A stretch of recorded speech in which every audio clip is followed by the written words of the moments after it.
মার্কিন শুল্ক নীতি, রপ্তানিতে চীন ভারতের আগ্রাসী কৌশলসহ যুদ্ধের ডামাডোলে বৈশ্বিক রপ্তানি বাজারে চলছে মন্দা,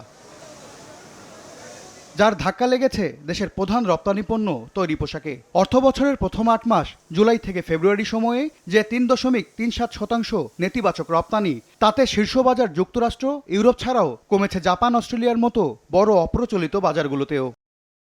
রপ্তানি উন্নয়ন ব্যুরো ইপিবির তথ্য, সবচেয়ে বড় অপ্রচলিত বাজার জাপানে গেল ৮ মাসে তৈরি পোশাক রপ্তানি হয়েছে ৭৯ কোটি ৪২ লাখ ডলারের পণ্য।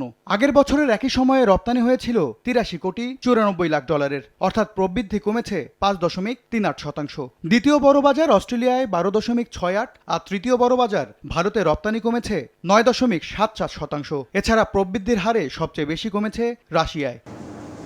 উদ্যোক্তারা বলছেন, ভূ রাজনৈতিক অস্থিরতায় বৈশ্বিক চাহিদা যেমন কমেছে, তেমনি উচ্চ সুধার, জ্বালানি সংকট সহ অভ্যন্তরীণ জটিলতায় বন্ধ হয়েছে কারখানা, যার প্রভাব পড়েছে রপ্তানিতে। আর আমরা শুধুমাত্র ইউরোপের উপরে নির্ভর নয়, কিন্তু ইদানিং আমরা নতুন বাজার খুঁজে বের করছি।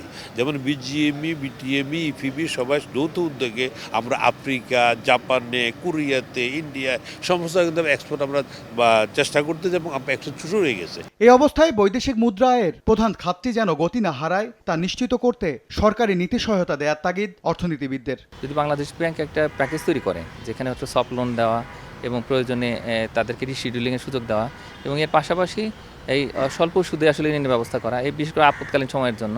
অর্থ বছরের ৮ মাসে চীন, মালয়েশিয়া, ব্রাজিল, সৌদি আরব ও সংযুক্ত আরব আমিরাতের মতো কয়েকটি অপরিচালিত বাজারে বেড়েছে রপ্তানি। এম এস আরিফিন, সময় সংবাদ, ঢাকা।